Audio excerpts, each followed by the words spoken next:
আসসালামু আলাইকুম। আমি ডাক্তার মোহাম্মদ ইমাম হোসেন খান। আমি একজন ব্রেইন এবং স্পাইন বিশেষজ্ঞ ও সার্জন। তো আজকে আমি আমার সম্মানিত রোগী মিস্টার মমতা সাহেব, ওনার বয়স হচ্ছে 32। আপনার বাড়ি হচ্ছে কোথায়? সাভার।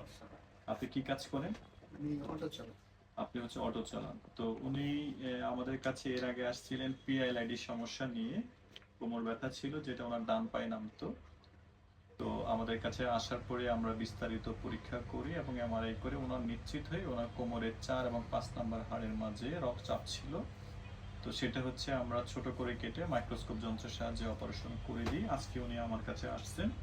আমরা এখন ওনার কাছ থেকে, সম্মানিত রোগীর কাছ থেকে শুনবো উনি কেমন আছেন। আসসালামু আলাইকুম মন্তাজ ভাই, কেমন আছেন আপনি? তো আলহামদুলিল্লাহ, আল্লাহ দিলে ভালো আছি। ভালো আছেন? আচ্ছা, তা আপনি একটু বলেন তো আপনার কি কষ্ট ছিল, আপনি একটু বলেন তো অপারেশন করার আগে, সেটা একটু বলেন আমাদেরকে। আমার অপারেশন করার আগে আমার ডান পা অবশ হয়ে যেত। আচ্ছা। স্যারে দেখে আমার অপারেশনটা করে দিল। হুম, হুম। এখন আল্লাহ দিলে সুস্থ আছি, কিন্তু ডান পায়ের ব্যথাটা আর নাই। আচ্ছা, আচ্ছা। আপনার তো কোমর ব্যথা ডান পায়ে নামতো, হ্যাঁ, সেই ব্যথাটা আল্লাহর রহমতে এখন তো আপনারা এখন আর নাই।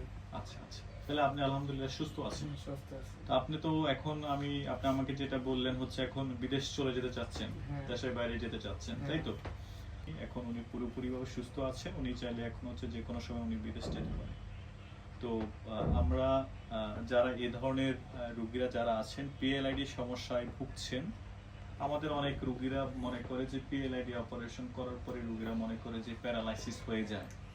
আপনি বলেন তো আসলে এরকম কোনো ঘটনা ঘটেছে? আপনি তো হেঁটে আসছেন আমার আমি কাছে। হেঁটে এসেছি, আল্লাহর রহমতে এরকম কোনো ঘটনা ঘটনা ঘটে ঘটে, অর্থাৎ এটা একটা আসলে মিসকনসেপশন। আমাদের অনেক রোগীরা জানে না, বা হচ্ছে এটা জানার অভাব। সেজন্য অনেকে মনে করে যে মেরুদণ্ড তথা পিএলআইডি অপারেশন পরবর্তী অনেক রোগী প্যারালাইসিস হয়ে যায় বা হাঁটতে পারে না, যেটা একেবারে ভ্রান্ত ধারণা। তাই আমি মনে করি যারা হচ্ছে এই ধরনের মেরুদণ্ডের সমস্যায় ভুগছেন, আপনি আপনার নিকটস্থ একজন নিউরোসার্জন তথা ব্রেন এবং স্পাইন বিশেষজ্ঞ ডাক্তারের পরামর্শ নেবেন। উনি যদি মনে করে যে আপনার রোগের জন্য অপারেশন দরকার আছে, তাহলে আপনাকে অপারেশন করবেন। সব রোগীর ক্ষেত্রে অপারেশন দরকার হয় না।